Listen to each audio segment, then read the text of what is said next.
Hi friends, welcome back. മഴക്കാലമായി കഴിഞ്ഞാൽ നമ്മുടെ നാട്ടിൽ ഏറ്റവും കൂടുതൽ ഡിസ്കസ് ചെയ്യുന്ന ഒരു ടോപ്പിക്കാണ് മുല്ലപ്പെരിയാറിനെ കുറിച്ചിട്ടുള്ള സ്കീം. ഇപ്പോൾ പൊട്ടും നാളെ പൊട്ടും. 100 വയസ്സിന് മേലെ, 100 120 വയസ്സിന് മേലെ ആശാൻ ഇപ്പോഴും അവിടെ നിൽപ്പുണ്ട്. അപ്പം എല്ലാ മഴക്കാലത്തും നമ്മൾ ആ ഒരു ചർച്ച ചെയ്യും. എപ്പോൾ വേണേലും എന്ന് വേണേലും പൊട്ടാം എന്നും പറയും. എന്നിട്ടും ആ മഴക്കാലം കഴിയുമ്പോൾ പിന്നെ ആ ടോപ്പിക്കില്ല. ഇപ്പം ഏത് മീഡിയ ചാനലായാലും ശരി, എന്ത് പറഞ്ഞാലും ശരി, ആ ഒരു സീസൺ ആയി കഴിയുമ്പോൾ, മഴക്കാലം ആയി കഴിഞ്ഞാൽ നമ്മുടെ നാട്ടിൽ ഏറ്റവും കൂടുതൽ ഡിസ്കസ് ചെയ്യുന്ന ടോപ്പിക്കായിരിക്കും മുല്ലപ്പെരിയാർ. അതേപോലെ തന്നെയാണ് ഈ അഡ്മിഷൻ്റെ കേസ്. ആ ഒരു സീസൺ ആയി കഴിഞ്ഞാൽ പിന്നെ അതാണ് പല രീതിയിലുള്ള അഡ്വർടൈസ്മെന്റ് പലതും നിങ്ങൾ കേൾക്കേണ്ടി വരും. ഞാൻ മുല്ലപ്പെരിയാറിന്റെ കേസ് നിങ്ങളിൽ അറിയാൻ വേണ്ടി ചുമ്മാ സ്റ്റാർട്ടിങ്ങിൽ പറഞ്ഞതേ ഉള്ളൂ.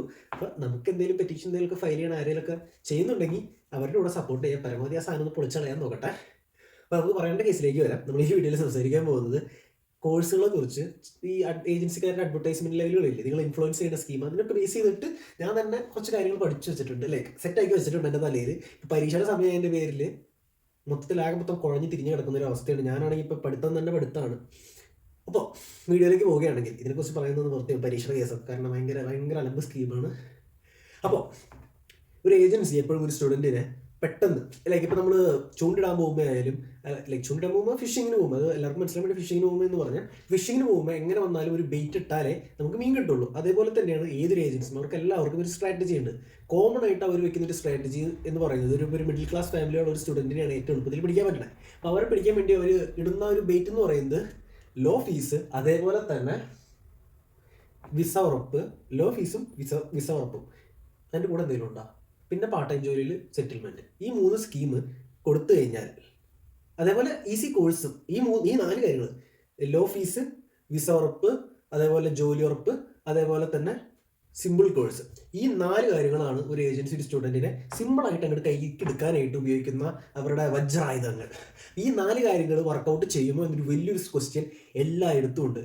ഒരു പരിധി വരെ വർക്കൗട്ട് ചെയ്യത്തില്ല. പണ്ടായിരുന്നുവെങ്കിൽ ചെയ്തേനെ, കാരണം അപ്പോഴത്തെ ഇൻടേക്ക് എന്ന് പറയുന്നത് കുറച്ച് സ്റ്റുഡൻസ് ആണ്. പക്ഷേ അതേ സാധനം ഈ 2024-25 വന്നിരിക്കുന്ന സമയത്ത് അങ്ങനെയല്ല. ഇപ്പം എൻ്റെ വീടിൻ്റെ ഭാഗത്തൊക്കെ എന്ന് പറഞ്ഞു കഴിഞ്ഞാൽ ആരുമില്ല, ഒരു മനുഷ്യരില്ല, എല്ലാവരും പല രാജ്യങ്ങളിലാണ്. അത് അറബ് കൺട്രീസിലല്ല, എല്ലാവരും യൂറോപ്പ്, അതേപോലെ കാനഡ, UK അങ്ങനെ കിടക്കുകയാണ്. അപ്പം നിങ്ങൾക്ക് ഇത് മനസ്സിലായില്ല, പണ്ടത്തെ ഇപ്പോഴത്തെ വ്യത്യാസം. പണ്ട് പോകുന്ന ആൾക്കാരുടെ എമൗണ്ട് കുറവാണ്, അപ്പോൾ ഏത് കോഴ്സ് എടുത്താലും സാധ്യത കൂടുതലാണ്. പക്ഷെ ഇപ്പം എന്ന് പറഞ്ഞു കഴിഞ്ഞാൽ, ഇപ്പോൾ ഒരു ഭാഗത്ത് ഒരു 10 വീടുണ്ട്, അതിനകത്ത് 9 വീട്ടിലത്തെയും പിള്ളേർ പുറത്താണ്, പല രാജ്യങ്ങളിലായിട്ട്. അപ്പോൾ ഏതെങ്കിലും ഒരു കോഴ്സ് എടുത്ത് നിങ്ങൾ കയറി വന്നു കഴിഞ്ഞാൽ രക്ഷപ്പെടാനുള്ള സാധ്യത ഉണ്ടോ എന്ന് ചോദിച്ചാൽ നിങ്ങളുടെ തലവര പോലെയാണ്. അതിനപ്പുറം സാധ്യത കുറവാണ്. നിങ്ങൾ ശ്രമിച്ചിട്ടും കിട്ടാതിരിക്കാനുള്ള സാധ്യതകളാണ് കൂടുതൽ ഇപ്പോൾ. അപ്പോൾ നിങ്ങൾ ഒരിക്കലും ഏതൊരു ഏജൻസിയുടെ അടുത്ത് വന്ന് സിമ്പിൾ കോഴ്സ്, സിമ്പിൾ സംഭവം, സിമ്പിൾ സ്കീം, സിമ്പിൾ ക്ലാസ്സിൽ പോകണ്ട, ഭയങ്കര എളുപ്പമുള്ള കോഴ്സാണ് എന്ന് പറഞ്ഞ് നിങ്ങളെ കൺവിൻസ് ചെയ്യുന്നുണ്ട്, ദൈവത്തെ ഓർത്ത ഏജൻസി വഴി പോകാതിരിക്കുക.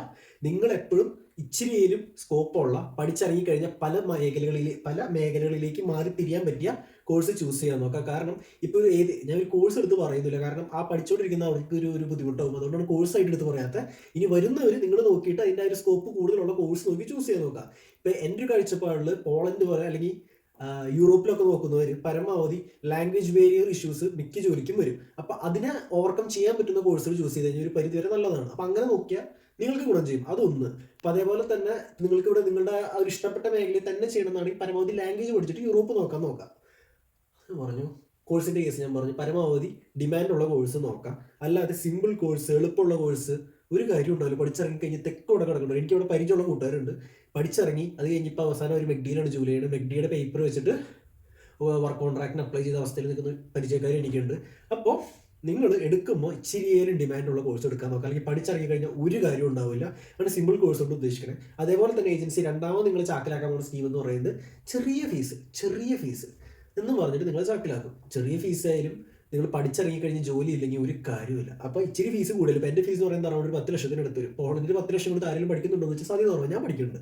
അപ്പോൾ നിങ്ങൾ കോഴ്സിന് ഫോക്കസ് ചെയ്യുക. ഫീസ് ഇച്ചിരി കൂടിയാലും കുഴപ്പമില്ല. പഠിച്ചിറങ്ങി കഴിഞ്ഞിട്ടുള്ള സാധ്യതകൾക്ക് നിങ്ങൾ ഇൻവെസ്റ്റ് ചെയ്യണേ എന്ന് ഉള്ള ബോധം നിങ്ങൾക്ക് ഉണ്ടെങ്കിൽ ആ ഒരു ഇനീഷ്യൽ വരുന്ന ഇൻവെസ്റ്റ്മെൻറ്റ് കുഴപ്പമില്ലാത്തതായിട്ട് തോന്നും. അപ്പോൾ നിങ്ങൾ എപ്പോഴും പ്രയോറിറ്റൈസ് ചെയ്യേണ്ടത് നല്ലൊരു കോഴ്സിനാണ്. ഫീസ് കുറവ്, അതേപോലെ സിമ്പിളായിട്ട് പഠിച്ചിറങ്ങാം. അതൊക്കെ ഒരു ഏജൻസി നിങ്ങളെ കയ്യിലെടുക്കാൻ ഉപയോഗിക്കുന്ന ഇത് ലൈക്ക് മോഹവാഗ്ദാനങ്ങൾ എന്നൊക്കെ പറയില്ല, അതേപോലെയാണ്. അപ്പോൾ നിങ്ങൾ ഏതൊരു കോഴ്സ് എടുത്താലും അതിൻ്റെ ഒരു സ്കോപ്പ്, അതിൻ്റെ പിന്നാമ്പുറം മൊത്തം നോക്കിയിട്ട് ചൂസ് ചെയ്യാൻ നോക്കുക. അല്ലെങ്കിൽ നിങ്ങൾ പെടുന്നതായിരിക്കും അത് ഉറപ്പായിട്ടും. അതും നിങ്ങൾ വന്നു കഴിയുമ്പോൾ പെടല്ല, നിങ്ങൾ പഠിച്ചിറങ്ങി കഴിഞ്ഞിട്ടാണ്. അതായത് നിങ്ങൾ പഠിക്കാൻ കയറുമ്പോൾ നിങ്ങൾ മാത്രമല്ല പഠിക്കാൻ കയറണേ, ഇഷ്ടംപോലെ പിള്ളേർ പഠിക്കാൻ കയറണം. അതിന് മുന്നത്തെ ബാച്ച്, അതിന് മുന്നത്തെ ബാച്ച് അവരൊക്കെ ഉണ്ട്. ഇപ്പോൾ ഒരു സ്കോപ്പും ഇല്ലാത്തൊരു കോഴ്സാണെങ്കിൽ ഇത്ര പേര് പാസ് ഔട്ട്സ് ഓരോ വർഷം വരാൻ പോകുന്നുണ്ട്. അത് നിങ്ങൾ ഇതിൻ്റെ റിസൾട്ട് അറിയാൻ പോകുന്നതും ഇത്രയും ലൈക്ക് ഒരു 2 വർഷത്തെ കോഴ്സാണെങ്കിൽ 2 വർഷം കഴിഞ്ഞിട്ടായിരിക്കും നിങ്ങൾ ഇതിൻ്റെ ഒരു സൈഡ് എഫക്റ്റ് അറിയാൻ പോകണം. അതുവരെ ഫ്രീ ആയിരിക്കും. ഇപ്പം ഞാനിവിടെ പഠിക്കുന്ന കുറേ നഴ്സിംഗ് പഠിക്കുന്ന പിള്ളേരോട് സംസാരിച്ചപ്പോൾ അവർക്ക് അറിയാൻ പാടില്ല അവർ പഠിച്ചിറങ്ങി കഴിഞ്ഞിട്ട് എങ്ങനെ ഇവിടെ ജോലി ചെയ്യുന്നത്. കാരണം ഇവിടെ ജോലി ചെയ്യുന്ന അതിൻ്റെ ഇഷ്യൂസ് ഉണ്ട്, ലാംഗ്വേജ് ബാരിയർ ഇഷ്യൂസ് കാര്യങ്ങൾ വരുന്നുണ്ട്. അതൊരു ഏജൻസിയും പറഞ്ഞു കൊടുക്കുന്നില്ല. അപ്പം നിങ്ങൾ നല്ല രീതിയിൽ നോക്കിയിട്ട് കോഴ്സ് ചൂസ് ചെയ്യാൻ നോക്കുക. ഏതൊരു കോഴ്സിൽ ഇപ്പോൾ ഞാൻ പഠിക്കുന്നതാണെങ്കിൽ വെറ്റിനറി മെഡിസിൻ, അതിൻ്റെ വീഡിയോസ് വേണമെന്ന് കുറേ പേര് ചോദിക്കുന്നുണ്ട്, ഇടുന്നതായിരിക്കും. കാരണം ഈ പരീക്ഷയുടെ ഒന്നും തീരട്ടെ. ഞാനാണിത് എസ് പിടിച്ചേക്കാം. ഒരു ബുക്ക്, ഇവിടെ ഒരു ബുക്ക് മുഴുവൻ എഴുതി പഠിച്ച് പിന്നെ വേറൊരു ബുക്ക് അങ്ങനെ എഴുതി പഠിക്കില്ല ഈരുകളിയാണ്. കാരണം അത്ര വരുത്തുണ്ട്. ആ ഒരു അവസ്ഥയിൽ പോകണം. പക്ഷേ നമ്മൾ വീഡിയോ ഡിവേറ്റ് ആയിപ്പോയി. നമ്മൾ പറഞ്ഞുകൊണ്ടിരുന്നത് ഫീസിൻ്റെ കാര്യം പറഞ്ഞു. ഫീസ് മാത്രം ഫോക്കസ് ചെയ്യരുത്. ഏറ്റവും കുറഞ്ഞ ഫീസ് കിട്ടി അത്രയും നല്ലത്. എപ്പോഴും ഡിമാൻഡുള്ള കോഴ്സ് എടുക്കുക. എപ്പോൾ പഠിച്ചിറങ്ങിയാലും ഡിമാൻഡ് നിലനിൽക്കും എന്ന് ഉറപ്പുള്ളൊരു കോഴ്സ് ചൂസ് ചെയ്ത് കഴിഞ്ഞാൽ നിങ്ങളുടെ ഫ്യൂച്ചർ സെറ്റ് ആയിരിക്കും. പഠിച്ചിറങ്ങി കഴിഞ്ഞാൽ ജോലി കയ്യിലെടുത്ത് തരുന്നതല്ല, ഡിമാൻഡ് ഉണ്ടെങ്കിൽ ഏതെങ്കിലും ഒരു പോയിന്റിൽ നിങ്ങൾക്ക് ജോലി കിട്ടും. ആ ഒരു ഉറപ്പുണ്ട്. അതിപ്പോൾ യൂറോപ്പിലായാലും ശരി എവിടെയായാലും ശരി അങ്ങനെയാണ്. പിന്നെയെന്ന് പറയുന്നത് പാർട്ട് ടൈം ജോലി വെച്ചിട്ട് ചില പിള്ളേരെ പിടിക്കുന്ന പരിപാടി. നിങ്ങളുടെ ജീവിതകാലം മുഴുവൻ നിങ്ങൾക്ക് ഏതെങ്കിലും ഒരു ജോലി ചെയ്ത് തീർക്കണം എന്നാണ് നിങ്ങളുടെ ആഗ്രഹം എന്നുണ്ടെങ്കിൽ നിങ്ങൾ ആ ഒരു വഴി പൊക്കോ. അല്ലെങ്കിൽ ദൈവത്തെ ഓർത്ത് ഏജൻസിക്കാർ പാർട്ട് ടൈം ജോലി സെറ്റാക്കി തരുന്നില്ല, ഏതെങ്കിലും കോഴ്സ് പഠിച്ചാൽ മതി എന്ന് പറയുന്ന ഒരു സ്കീമിൽ പോയി വീഴാതിരിക്കുക. കാരണം അത് പറഞ്ഞിട്ട് വരെ പിള്ളേരെ കയറ്റിക്കൊണ്ടിരുന്ന ഏജൻസിക്കാർ ഇന്ന് കേരളത്തിലുണ്ട്. കാരണം അത്ര വ്യക്തി ഏജൻസിക്കാർ കേരളത്തിലുള്ളതുകൊണ്ടാണ് ഇങ്ങനെയും അഡ്വർടൈസ്മെന്റ് ചെയ്യുന്നത്. അഡ്വർടൈസ്മെന്റ് ചെയ്താലേ ഏജൻസിക്ക് പിള്ളേരെ കിട്ടും. അത് അവരുടെ മാർഗ്ഗമാണ്, അവർക്ക് അവരുടെ ഓപ്ഷൻ ഇല്ല. അതിൽ വീണോ വേണ്ടോ എന്നുള്ളത് നിങ്ങൾ എടുക്കേണ്ട തീരുമാനമാണ്. നിങ്ങളെ പല രീതിയിലും ആൾക്കാരെ ഒന്ന് കൺവിൻസ് ചെയ്യാൻ നോക്കും. നിങ്ങൾ നോക്കി നിങ്ങൾക്ക് ഉറപ്പുള്ളൊരു ഏജൻസി, അതേപോലെ തന്നെ റേറ്റ് കുറവുള്ള ഏജൻസി നിങ്ങൾ നോക്കി ചൂസ് ചെയ്യുക.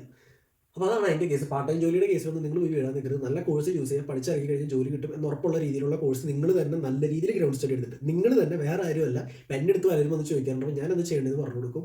ഏജൻസി ഡീറ്റെയിൽസ് വെച്ച് അതും ഞാൻ പറഞ്ഞു കൊടുക്കും. അപ്പോഴും ഞാൻ ഒരു ഏജൻസി വഴി പോകാൻ ഞാൻ പറയില്ല, നിങ്ങൾ തന്നെ ചൂസ് ചെയ്ത് പോവുക എന്നേ ഞാൻ പറയാറുള്ളൂ. ഏറ്റവും റേറ്റ് കുറവുള്ള ഏജൻസി നോക്കി ചൂസ് ചെയ്യും. കാരണം അങ്ങനെയാണ് അതിൻ്റെ ഇത്. ഇപ്പം ഞാനായിട്ട് സ്പൂൺ ഫീഡ് ചെയ്ത് തരാം, അല്ലെങ്കിൽ വേറൊരാൾ സ്പൂൺ ഫീഡ് ചെയ്ത് തരാം, പിന്നീട് അത് കണ്ടിന്യൂഷൻ കിട്ടില്ല. അപ്പം നിങ്ങൾ തന്നെ പരമാവധി ചെയ്യുന്നതായിരിക്കും ഏറ്റവും നല്ലത്. പാർട്ട് ടൈം ജോലിയുടെ കേസ് അങ്ങനെ പാർട്ട് ടൈം ജോലി കേസ് പറഞ്ഞ് പലരും ഇങ്ങനെ ചെയ്യുന്നതിൻ്റെ പേരിൽ. പിന്നെ ഞാൻ പറഞ്ഞ ഏതാ ജോലി പറഞ്ഞു, പാർട്ട് ടൈം ജോലി പറഞ്ഞു, ഇത്രയൊക്കെ തന്നെ. ഈ സ്കീമാണ് ഇതിലുള്ളത്. നിങ്ങൾ ഈ കാര്യങ്ങളൊക്കെ മനസ്സിൽ വയ്ക്കുക. കാരണം ഇപ്പം അഡ്മിഷൻ നടക്കുന്ന സമയമാണ്, മഴക്കാലമാണ്. മുല്ലപ്പെരിയാറിൻ്റെ കേസ് നല്ല തീ പിടിച്ച പോലെ നിൽക്കുന്നൊരു സമയവുമാണ്. അപ്പോൾ മുല്ലപ്പെരിയാറിൻ്റെ വല്ല പെറ്റീഷൻ കാര്യങ്ങളൊക്കെ പൊന്തി വരുന്നുണ്ടെങ്കിൽ അതും ഫില്ല് ചെയ്ത പെറ്റീഷൻ ഫയൽ ചെയ്യാൻ നോക്കാം. കാരണം നിങ്ങൾക്ക് അറിയാലോ, ഓരോ മഴക്കാലം വരുമ്പോൾ ഉള്ളിലൊരു കത്തൽ. ഇപ്പോൾ വിദേശത്തുള്ളവർക്കാണ് കൂടുതൽ കത്തൽ, നാട്ടിൽ വീട്ടിലെല്ലാവരും ഇരിക്കുകയാണല്ലോ. അപ്പോൾ ആ ഒരു കാര്യം കൂടി നിങ്ങൾ മനസ്സിൽ വയ്ക്കുക. പെട്ടെന്ന് മുല്ലപ്പെരിയാർ ഇങ്ങോട്ട് പൊളിച്ച് തൊഴിലേക്ക് കൊടുക്കട്ടെ എന്ന് നമുക്ക് പ്രാർത്ഥിക്കാം. കാരണം ഇന്ന് പൊളിക്കുന്നത് ദൈവനമ്പരാണ് മാത്രം വരുന്നൊരു സ്കീമാണ്. അപ്പം അത്രയും പറഞ്ഞുകൊണ്ട് നമുക്ക് ഇന്നത്തെ വീഡിയോ അവസാനിപ്പിക്കാം. പിന്നെ ആർക്കെങ്കിലും എന്തെങ്കിലും എന്നോട് ചോദിക്കാനുണ്ടെങ്കിൽ ഇൻസ്റ്റാഗ്രാമിൽ എനിക്ക് മെസ്സേജ് അയക്കും. ഫോളോ ചെയ്തിട്ട് എനിക്ക് മെസ്സേജ് അയച്ച് കഴിഞ്ഞാൽ അൺഫോളോ ചെയ്ത് പോകാതിരിക്കുക. അതൊരു വലിയ ചറ്റത്തരമാണ്. അതിപ്പോൾ ഞാൻ 2-3 വീഡിയോയിലായി പറയുന്നത്. കാരണം അങ്ങനെ ചെയ്യുന്ന നല്ലവരായ ഉണ്ടികൾ ഉള്ളതുകൊണ്ട് ഞാൻ പറഞ്ഞു എന്ന് മാത്രം. അപ്പോൾ ശരി, നമുക്കിനി അടുത്ത ആഴ്ച പുതിയൊരു നല്ലൊരു വീഡിയോ ആയിട്ട് വരാം. ഞാൻ എൻ്റെ പറ്റിയ കോഴ്സിനെ കുറിച്ച് ഡീറ്റെയിൽസ് കാര്യങ്ങളൊക്കെ പറഞ്ഞുതരാം. കാരണം കുറേ പേര് വെറ്റിനറി മെഡിസിനെ കുറിച്ചൊക്കെ ചോദിക്കുന്നുണ്ട്. അപ്പോൾ ശരി, ബൈ.